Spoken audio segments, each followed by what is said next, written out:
You didn't vote for it. You didn't sign a form. You didn't check a box. You didn't even get a warning. But every single day, you're paying a tax so sneaky, so silent, it slips right past your bank account, without ever showing up on a bill. That tax is inflation. Now, before your eyes glaze over, let me say this. Inflation isn't just an economic term for boring people in suits. It's the quiet, persistent force that's hollowing out your savings, shrinking your paycheck, and making you feel like you're running faster just to stay in place. And here's the part no one tells you. It's not an accident. Because inflation, as it works today, isn't just the natural result of markets. It's engineered. And if you've ever felt like no matter how hard you work, things just keep getting more expensive, this story is for you. Let's break it down. Imagine you had $1,000 in a box under your bed in 2001. That money could buy you a month's worth of rent, groceries, gas, and a little left over. Now, that same $1,000 wouldn't get you halfway. But the bills didn't change, right? Same size, same color, same president's face. So where did the value go? It's simple. It was taken. Not by thieves, not by hackers, but by policies, by systems, by choices made in rooms you'll never be invited into. Because here's the dirty truth. Inflation is a kind of slow-motion theft. And unlike your income tax or sales tax, you never get to vote on it. You don't get to say, hey, I'd rather not lose 8% of my buying power this year. You just wake up, go to the store, and realize eggs cost double. Rent jumped, gas spiked, and somehow your paycheck didn't. But why? Why does this happen again and again? Well, picture this. Every time the government stimulates the economy by printing more money, they're diluting the dollars already in circulation. Think of it like watering down your coffee. You pour in more liquid, but it doesn't make it better. Just weaker, less flavorful, less real. And while they say it's for the greater good, helping families, funding relief, rebuilding the economy, most of that freshly printed cash never touches your hands. It goes to corporations, to asset managers, to markets.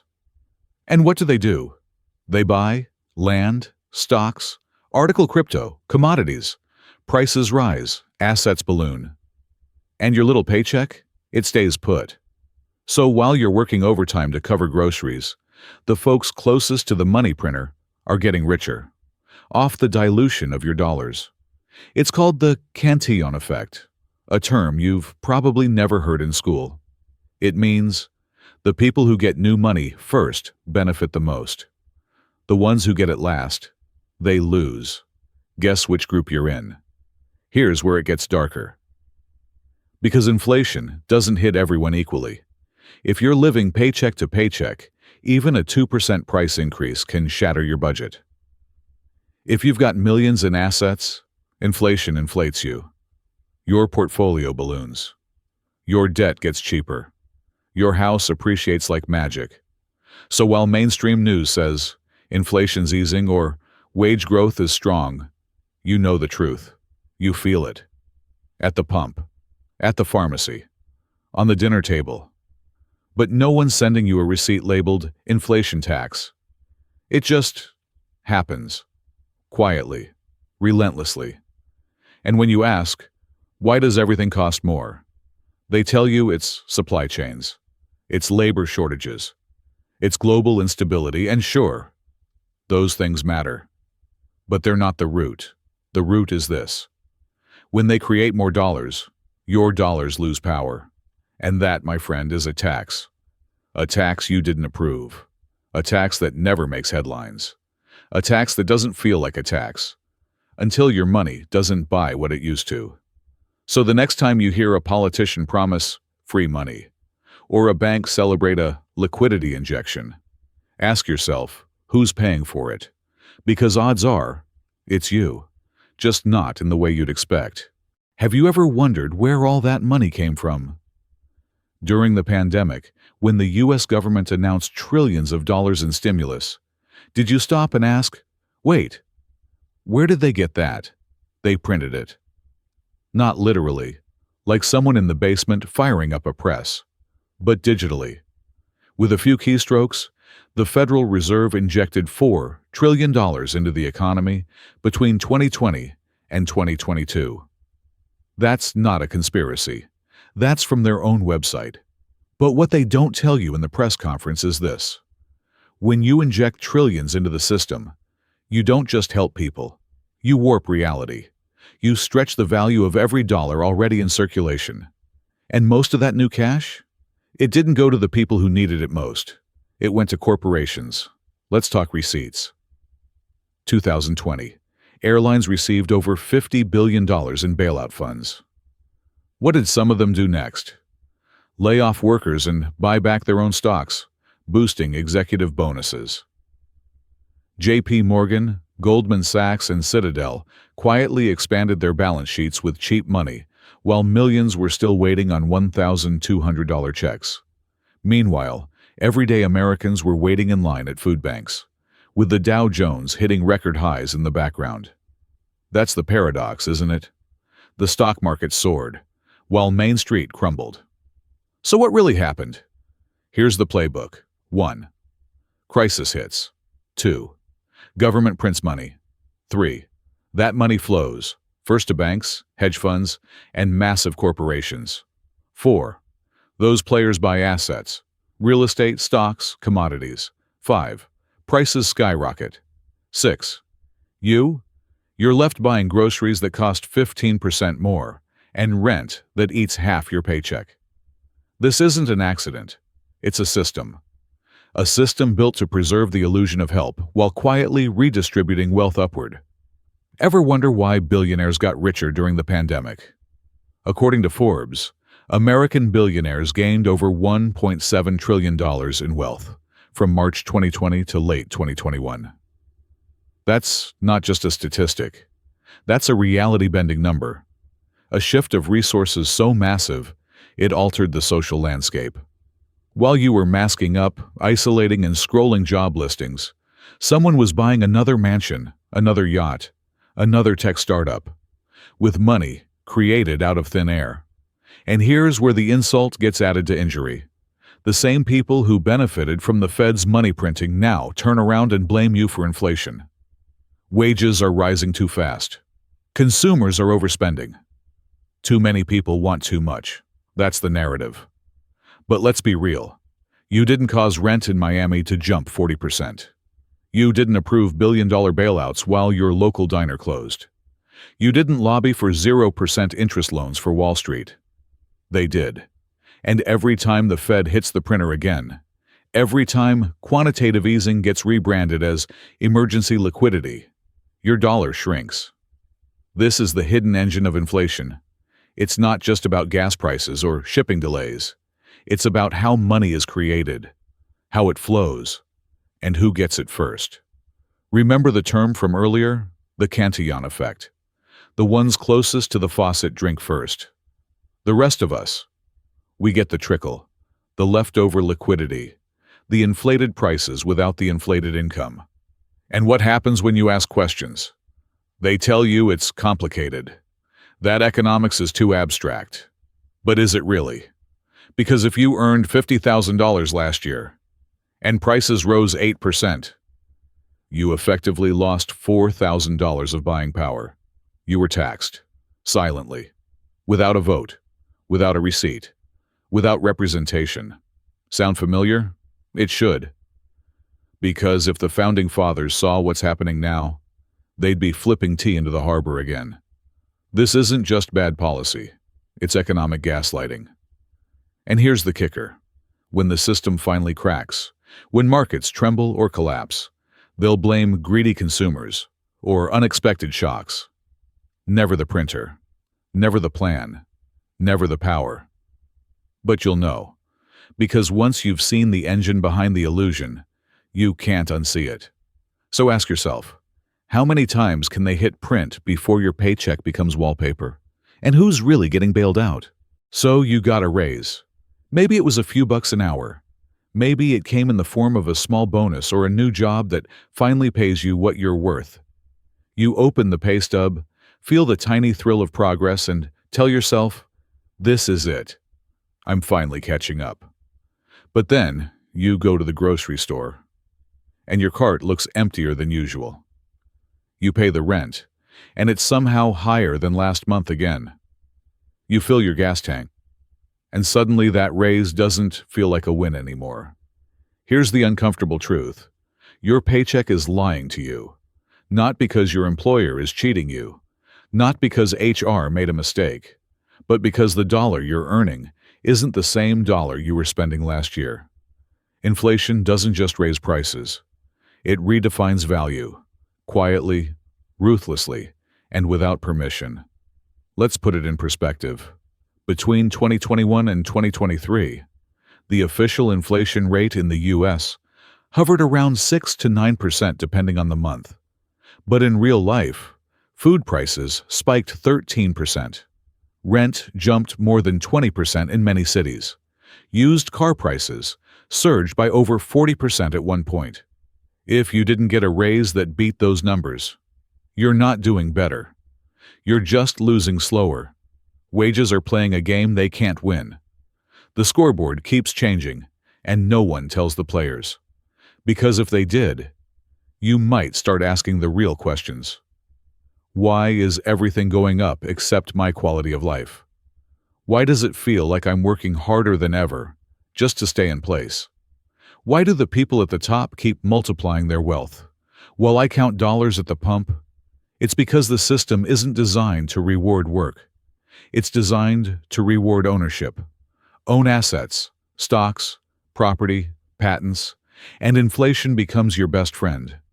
The price of what you own rises, even as the money everyone else earns becomes weaker. Work for wages, you're always behind.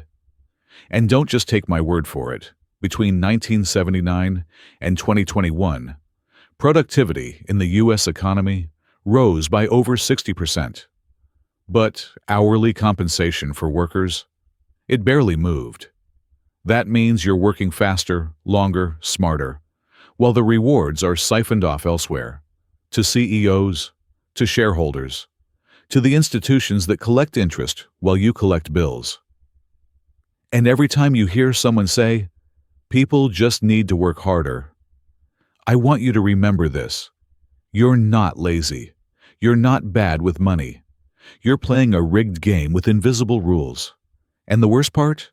They've convinced you that if you're struggling, it's your fault. That's the genius of it. You feel poor, but because the numbers in your account haven't changed, you assume everything's okay. Meanwhile, the ground beneath you is shifting. A $100 grocery run is now $140. A one-bedroom apartment that used to be $1,200 is now $1,800. And the same $20 bill that could get you through a weekend a decade ago now barely covers a fast food combo meal. It's not your imagination. It's not bad budgeting. It's systemic erosion, and it's been happening for decades. The government says inflation is cooling, that prices are stabilizing. But they never go back down, do they? Once the price jumps, it stays. The new normal gets etched into your expenses, and the system pretends nothing happened. So when your boss tells you, you should be grateful, we gave you a cost of living raise, ask yourself, cost of living where? On which planet? In which economy? Because the one you're living in doesn't seem to care that your savings are shrinking. Your rent is eating your income, and your raise is just a mathematical illusion. The paycheck you get today isn't a measure of your value. It's a shrinking slice of a pie that's being quietly devoured from the top down. And if you're not mad yet, ask yourself this. Why don't they teach this in school? Why didn't anyone explain how inflation reallocates power? How it quietly moves money away from those who earn it to those who print it? Because if you knew, if enough of us knew, this whole system would start to shake. And maybe that's why they'd rather have you chasing side hustles, scrolling job boards, and fighting over scraps. Because if you ever stopped and looked around, you might realize your paycheck isn't a ladder. It's a leash, and you deserve better than that. Think back for a second. Did anyone ever teach you about inflation in school? Not just the textbook definition. I mean the real story. The way it works. Who benefits? Who loses? How it slowly siphons power from your pocket into someone else's hands. Probably not. Instead, you learned about supply and demand. Maybe how to balance a checkbook, or, if your curriculum was really ambitious, how the Federal Reserve stabilizes the economy. But they never told you the truth. That inflation isn't just a byproduct of economic growth. It's a tool, a quiet weapon, and we're not meant to notice until it's too late. The silence isn't an accident. It's designed. You see, if people really understood what inflation does, not just to prices, but to their lives, they'd riot. They'd question everything. They'd start asking who, exactly, is making the decisions, and who's paying the price. So instead, we get distractions. Blame the immigrants. Blame the lazy. Blame the workers who want too much. Never the system itself. Never the ones at the top. Why do you think economists use phrases like quantitative easing or monetary policy transmission mechanisms? It's not just to sound smart. It's to keep you out, to make it sound too complex, too boring, too technical for the average person to question. Meanwhile, behind those words, real damage is being done. When the Fed prints billions and floods the market with cheap money, the media calls it stimulus. When you try to keep up with the rising cost of food, gas, rent, they call you entitled. The banks get bailed out. You get told to budget better. This isn't a glitch. It's the design. Let me ask you this. If the people in power truly cared about your financial future, wouldn't they make financial literacy mandatory? Wouldn't they teach kids about compound interest, debt traps, wage stagnation, and the mechanics of inflation? But they don't. Because ignorance is profitable. The less you understand, the more you accept. You accept rent hikes. You accept cost-cutting layoffs. You accept that your money buys less and less each year, while the rich build rocket ships and buy art as tax shelters. And when you complain, they call it a global trend, as if that explains anything. As if inflation is just weather, something no one controls, no one caused, and no one profits from. But you've seen the numbers. Billionaires doubled their wealth during the pandemic. Real estate empires ballooned. Corporate profits soared. Even as wages stagnated. Someone's winning. It just isn't you. And here's the final trick. They've convinced you to feel ashamed about struggling. You blame yourself for not saving enough, for not working harder, for buying coffee instead of investing in stocks. Meanwhile, the system quietly eats away at your time, your purchasing power, your future.